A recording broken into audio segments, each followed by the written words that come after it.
Hala mga kaulam, tinatanong nga ng asawa ko kung kumain na daw ako.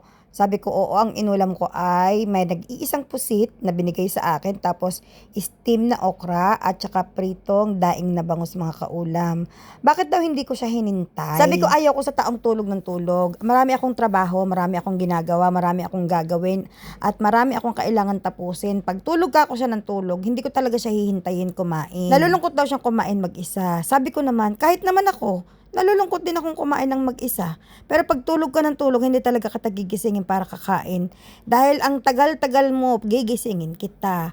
Papunta ka pa sa banyo, maghuhugas ka pa ng katawan mo, magdadasal ka pa, pupunta ka pa sa kusina, ihahanda mo pa ang kakainin mo. Bago ka pa makatapos, sabi ko sa kanya, inabot na ako ng late sa aking mga trabaho at sa aking mga pupuntahan.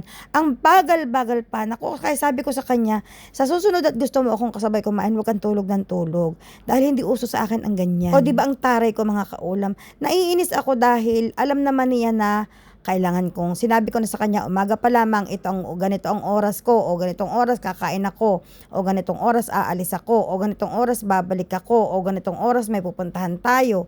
Hanggang sa hindi na kami natuloy na umalis kanina. Isa pa, hindi rin kami talaga makakaalis dahil pagka-park ko ng sasakyan, maya-maya, may dumating na malaking truck na nagbababa ng mga tiles dahil nga itong mga building namin na ito ay puro under renovation. So nagbaba sila ng napakaraming tiles at ang tagal-tagal ng truck bago umalis. So hindi kami makaalis yung sasakyan, kaya hindi na rin kami nakaalis, kaya ako'y na-imbyar na talaga. Pupunta sana ako sa Gold Souk sa Sharjah dahil may appointment ako.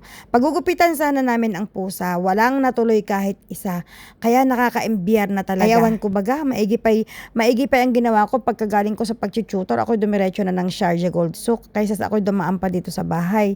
Dumaan ako dahil nga susunduin ko yung asawa ko tsaka ang pusa. Tas ganito naman ang nangyari.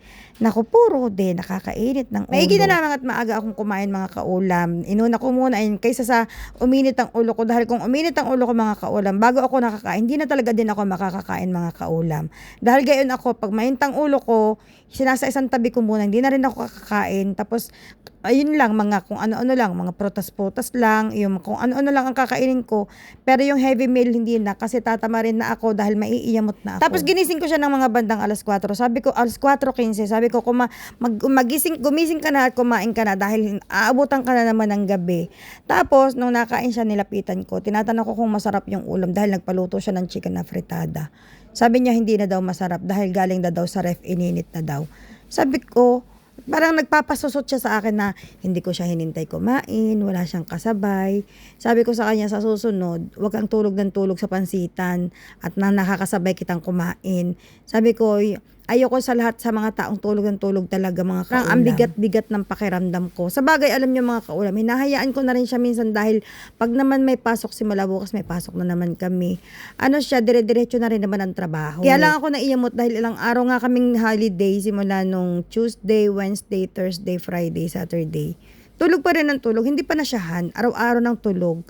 Ang akin, linggo naman, ang daming kailangang tapusin dahil may pasok na nga bukas. Sana, hindi na siya natulog na natulog. Sana, inisa-isa niyang tapusin. Ang ginawa lang niya, nilinis niya ang aircon, tapos nilinis niya ang kusina, tapos nilinis niya ang banyo. Tapos natulog na siya. Ako naman, nagluto. Tapos, ayun, wala naman din ako naman, dahil nga nag-deliver ako ng daing, tapos nag-tutor ako. Tapos pagdating, ewan ko sa kanya, parang parehas kaming imbyar na ngayong araw na to. Hindi ko maintindihan. Parang parehas kaming wala sa mood. Tinatanong ko nga kung masarap yung ulam. Abay, tinarayan ako, hindi daw masarap. Sabi ko sa susunod, wag ka na magre-request magpaluto. Period.